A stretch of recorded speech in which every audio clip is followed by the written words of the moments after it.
Well, I'm so excited to be joined by Victoria today. And I know that Victoria and I connected because we both are public health people. Victoria, you can start us off by introducing yourself, obviously, but also sharing what public health means to you. Yeah, absolutely. Thanks, Mel. Thanks for having me, and also looking forward to this conversation.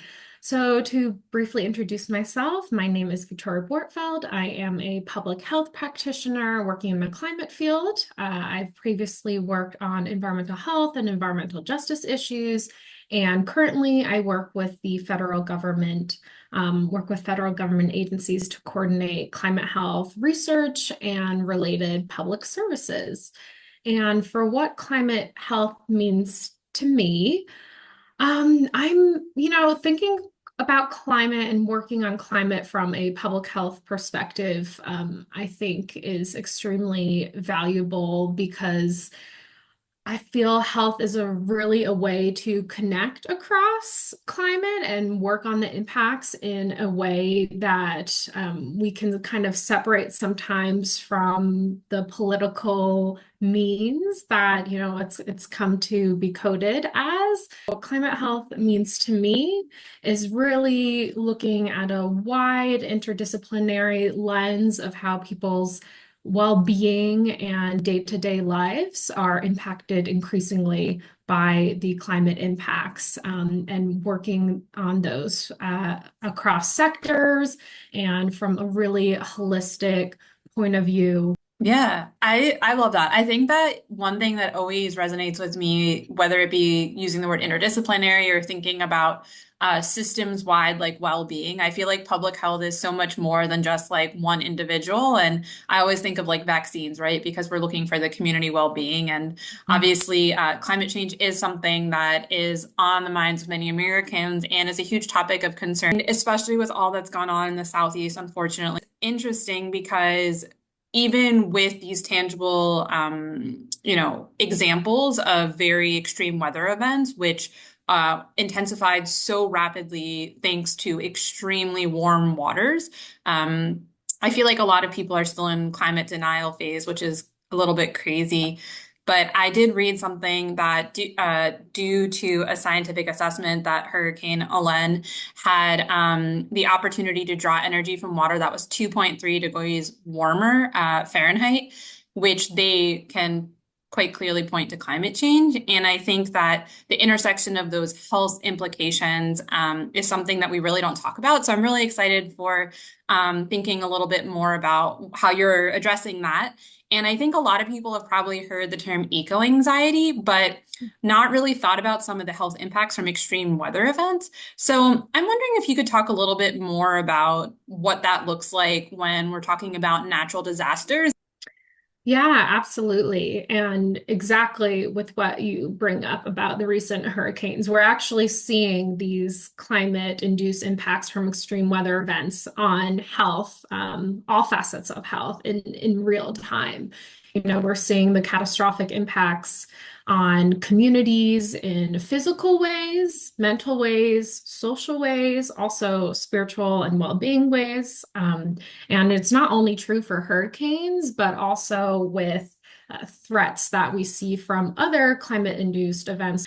And so with all of these physical impacts, I think they're very visible in the news. We see the pictures of the devastating physical impacts, but with every single physical impact, something that I've learned working on this in the public health field, we always see mental health impacts, and those are the ones that people deal with in the aftermath of different natural weather events for years and years beyond the actual event itself. These experiences, it makes sense, can lead to increased trauma, stress, and even in some cases, suicidal behaviors and thoughts, which is really scary.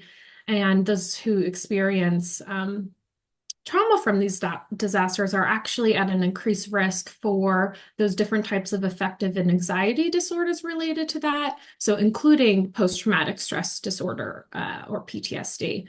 And then the last thing I'll say is that what's also interesting is as climate increases the frequency and severity of these different extreme weather events that we're talking about, We are also seeing what's called pre-traumatic stress disorder. So this Hmm. is an emotional response in anticipation of these traumatic climate events. And so I think that part just really shows the wider impact of these extreme events on our mental health. Wow, I've definitely never heard of pre-traumatic stress disorder, but it makes sense because if you know something crazy like a huge hurricane is going to come to your area in a place that maybe hasn't had that before, there's a lot that goes into thinking about all the what could happen. And it's interesting because I think when we think of PTSD, most people think, or I at least, think of people coming back from war, people serving in the military. And it's crazy to think that this is now something that is being, I mean, it's not that crazy, but it's interesting to think about how extreme weather events can also cause such trauma that it has a lingering after effect.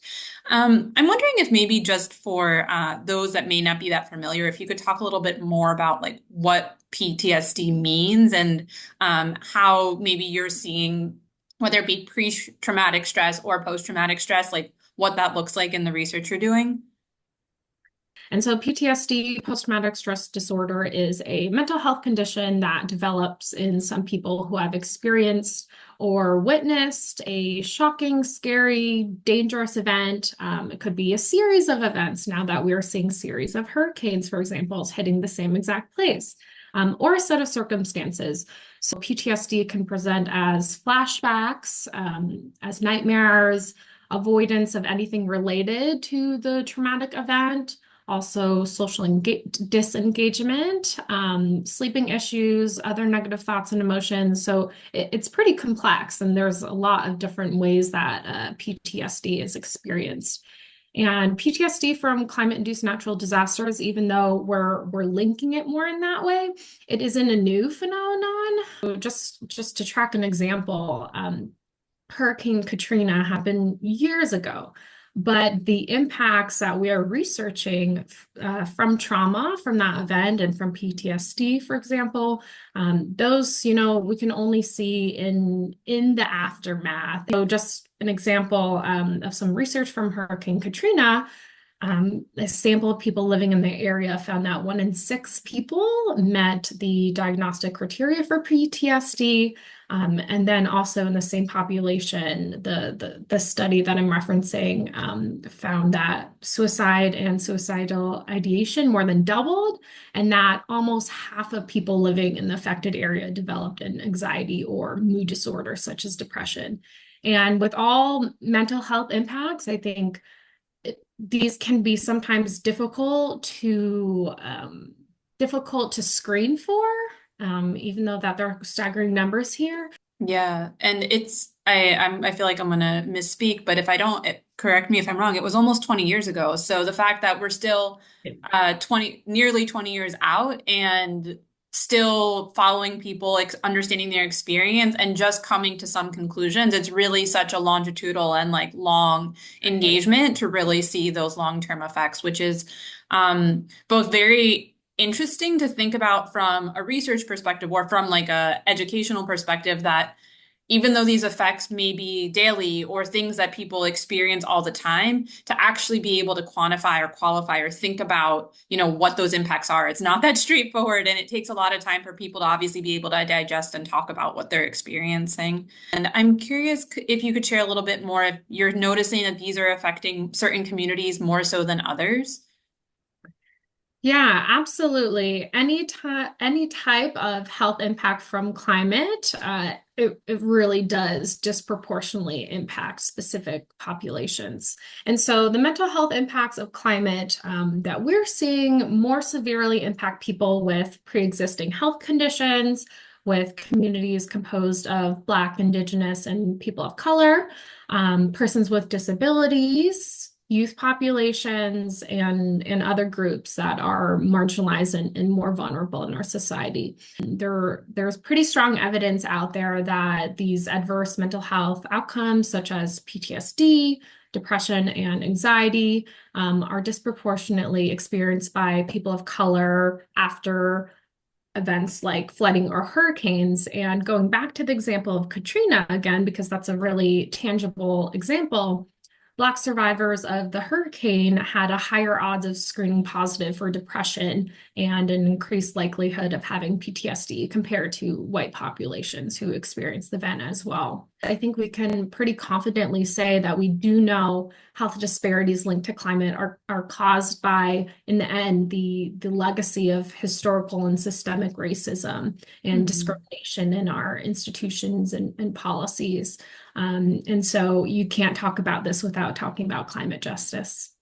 Yeah, definitely. Very intertwined climate justice, environmental justice, and thinking about how to, break down those barriers for those that are generally at a disadvantage in our society. So this is kind of a big topic, but I'm curious, what do you think are some takeaways or what people could do? Yeah, that is the question, isn't it? But I think it's really important that you ask that and that we end our time here today with a more forwards and solution looking approach because, that's what we need, of course, with addressing climate.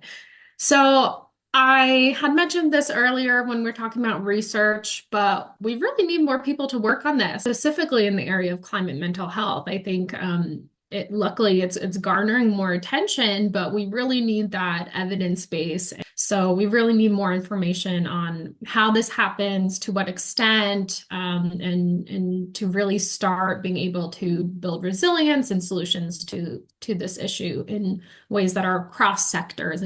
I would also say we need to meaningfully engage, uplift, and center and empower those communities that are experiencing climate trauma and other related mental health issues related to climate.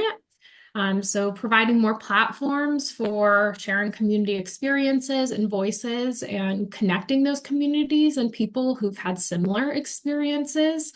There are these mechanisms that are popping up called resilience circles that are ways for communities and people impacted by these different traumatic events to connect on their experiences and to put a community together. And I find that really important and also as like a localized place-based solution. So that leads me to my last item that I will say is we really need to drive this equitable, inclusive, and community-based resilience strategies to our climate solutions. So it's not a one size fits all, as they say. Really, every different location will need a different solution because there are different makeup of communities, really building the capacity on a community level to respond to these different climate events. And so specifically in the context of climate health impacts, I mentioned those resilient circles, but this also includes creating more resilient and responsive health systems to these different types of climate impacts.